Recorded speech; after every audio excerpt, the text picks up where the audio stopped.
Salut! As-tu déjà entendu parler de l'effet de serre? Alors je suppose que oui. Qui n'en a pas entendu parler? L'effet de serre, le CO2, tati tata, les émissions de carbone et tout ça. Donc j'aimerais te proposer une petite réflexion sur l'effet de serre. Alors en ce moment il fait chaud effectivement et tout le monde s'affole, ça y est, c'est l'effet de serre qui est de plus en plus important, on va tous mourir, il faut réduire les émissions de gaz carbonique, etc. Alors, un effet de serre, c'est quoi? D'abord, je voudrais rappeler que l'effet de serre, tel qu'on nous le décrit, le gaz carbonique, etc., c'est une théorie.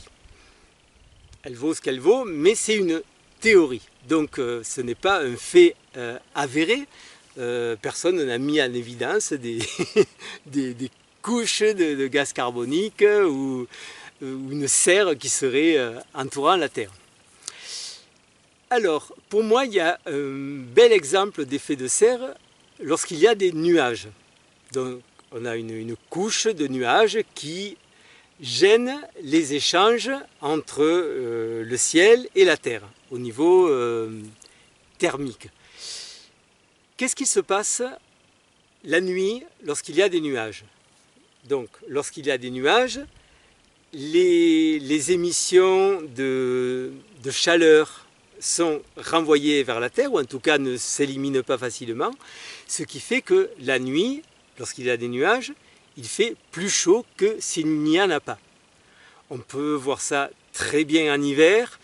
Les belles nuits claires dégagées où on voit super bien les étoiles en hiver, c'est là où on a les plus fortes gelées.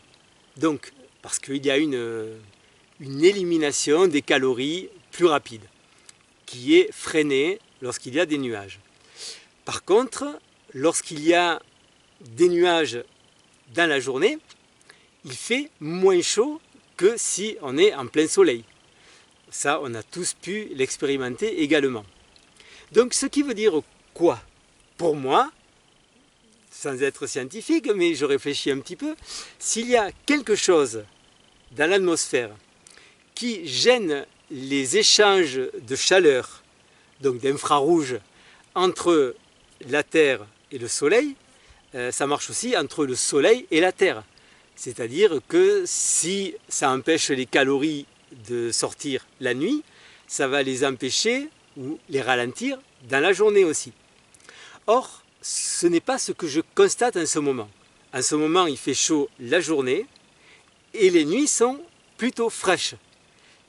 Ça met un certain temps à se refroidir effectivement parce que lorsque tout est chauffé à bloc dans la journée, et ça c'est encore plus fort en ville, lorsque toutes les structures métalliques, les structures béton sont à 30, 35, 40 degrés, ça va mettre un certain temps pour se refroidir parce qu'il y a des couches et des couches, il y a des mètres cubes. Donc, ce qui fait que la fraîcheur ne va apparaître qu'en fin de nuit, voire pas apparaître du tout si c'est vraiment trop chaud. Mais en tout cas ici, parce que je suis à la campagne, donc effectivement le début de soirée il est chaud, jusqu'à minuit, 1h du matin, et puis ça se rafraîchit. Et en fin de nuit, c'est quand même assez frais. Donc, si pour moi, s'il y avait un véritable effet de serre, ben, ça mettrait beaucoup plus de temps à se refroidir. C'est-à-dire que déjà, c'est chaud, ça met donc la masse des rochers, de la terre, des arbres, met un certain temps à se refroidir. Et je peux bien le voir dans la maison, puisque la maison elle est beaucoup plus chaude la nuit que l'extérieur. Dans la journée, la maison est un petit peu plus fraîche. Tout est relatif, mais la nuit, par contre, elle est beaucoup plus chaude. Donc, la masse des murs, du sol qui s'est chauffé dans la journée met du temps à se refroidir. Et donc, s'il y avait vraiment une serre qui entourait la Terre, le refroidissement serait beaucoup plus long et on n'aurait pas de fraîcheur ou pas autant en fin de nuit, le matin. Donc déjà j'ai un petit doute sur, sur cet effet de serre. Par contre, ce que je constate également, c'est que le soleil, plus les années passent et plus il brûle. Donc ça ne m'évoque pas un effet de serre, mais au contraire, l'amenuisement plutôt d'une protection. Donc ça m'évoque plutôt la désagrégation ou l'affaiblissement ou la disparition, je ne sais pas dans quelle mesure on peut utiliser le mot ou l'autre, de la fameuse couche d'ozone. Donc, si tu as bien remarqué, ça fait des années qu'on n'en entend plus parler. C'est bizarre, donc c'était une catastrophe, la couche d'ozone disparaissait, on nous en servait à toutes les sauces. Et là c'est fini, à un moment donné c'est fini, il n'y a plus de trous dans la couche d'ozone, on n'en entend plus parler. Qu'est-ce qu'elle devient? On ne sait pas. Et là maintenant on a l'effet de serre. Je me suis demandé pourquoi. Alors le truc c'est que la couche d'ozone, c'est pas très vendeur. Une fois qu'on a éliminé les gaz CFC, donc sur lesquels je vais revenir, les gaz carboniques c'est très vendeur parce que ça permet de nous mettre un épouvantail devant sur lequel on n'a pas beaucoup de prise et qui occulte tout le reste. Donc là on est focalisé depuis, je sais pas, ça doit faire 10 ans au moins, l'effet de serre, le gaz carbonique. On va envisager de réduire l'augmentation des émissions d'ici 20 ans. C'est un truc juste délirant. Et ça occulte les véritables raisons de nos problèmes de sécheresse, de dérégulation des pluies, etc. Dont il est question dans une vidéo de Arte, dont je te mets le lien sous cette vidéo, et que je t'invite vraiment à voir parce qu'elle est super intéressante. Parce que pour la première fois, j'y entends parler des vraies causes à nos problèmes de sécheresse et de dérégulation des températures, qui sont les pratiques agricoles désastreuses, le labour, une gestion lamentable des forêts, la déforestation et tout ce genre de choses dont je connais depuis 40 ans, ça fait déjà plus de 40 ans que je lis des livres là-dessus, bien avant que Internet n'existe.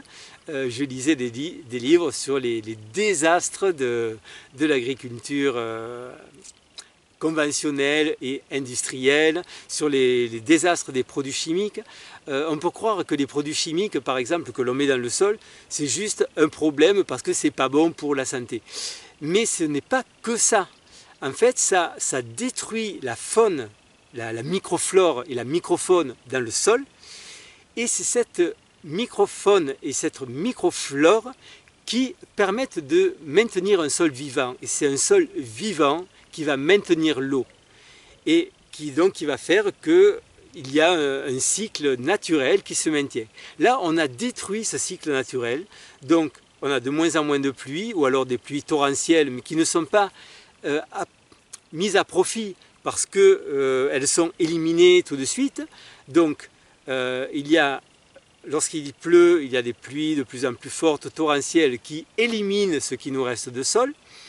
Je vais faire très bientôt une vidéo sur les Monegros, une région qui se trouve près d'ici, à 30-40 km de Flores de Vida, qui est aujourd'hui un véritable désert et qui, il y a 500 ans, était couvert de forêts. Mais je referai une autre vidéo spécifique là-dessus.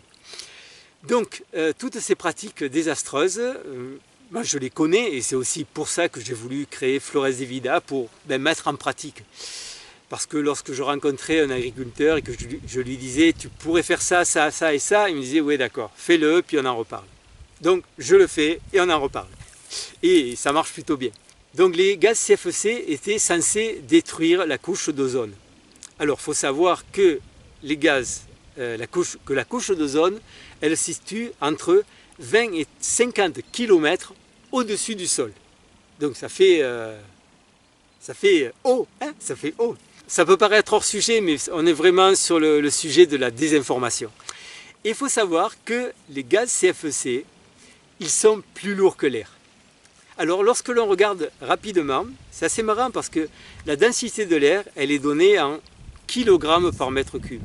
Donc on regarde rapidement, on voit 1,2 par mètre cube, kilogramme. Alors que les gaz CFC, alors il y a le dichloro-difluorométhane, ouais. Le trichlorofluorométhane, il y a le gaz fréon, etc. mais ils sont tous entre 1,2 et 1,5 grammes au centimètre cube. Il faut savoir que dans un mètre cube, il y a 1 million de centimètres cubes. Donc, pour faire la comparaison gaz CFC et gaz et air en kilos par mètre cube, il faut multiplier par 1000. Rien que ça. Ce qui nous donne, pour le dichlorofluométhane, 1,5 tonne, 1500 kg au mètre cube. Pour le fluor, on est à 1 tonne 2, 1200 kg au mètre cube. Ce qui veut dire que ces gaz sont 1000 fois plus lourds que l'air. Comment peuvent-ils monter à 20, 30, 40 km d'altitude? Donc, ce n'est pas 20 mètres, c'est 20 km d'altitude pour aller détruire la couche d'ozone. C'est juste n'importe quoi. Donc, un gaz CFC plus lourd que l'air, il reste au niveau du sol, il ne va pas monter à 20 km d'altitude. Donc, c'était juste du délire. C'est peut-être pour ça qu'il n'ose plus en parler. Mais bon, il nous parle de l'effet de serre qui n'a aucune teneur, pas plus scientifique qu'autre chose, hein, puisque c'est une théorie. Par contre, ça permet de dire que le nucléaire, c'est bon parce que ça ne produit pas de gaz carbonique, donc on va aller vers le nucléaire. Et je t'invite donc à voir cette vidéo de Arte. Profites-en, elle va peut-être être vite supprimée, on ne sait jamais. Donc visionne-la vite, et si tu as des questions, des commentaires, des ressentis, n'hésite pas aussi à t'abonner, à partager, à liker, à tout ce que tu veux. Et on se retrouve très bientôt pour la prochaine vidéo. Ciao ciao!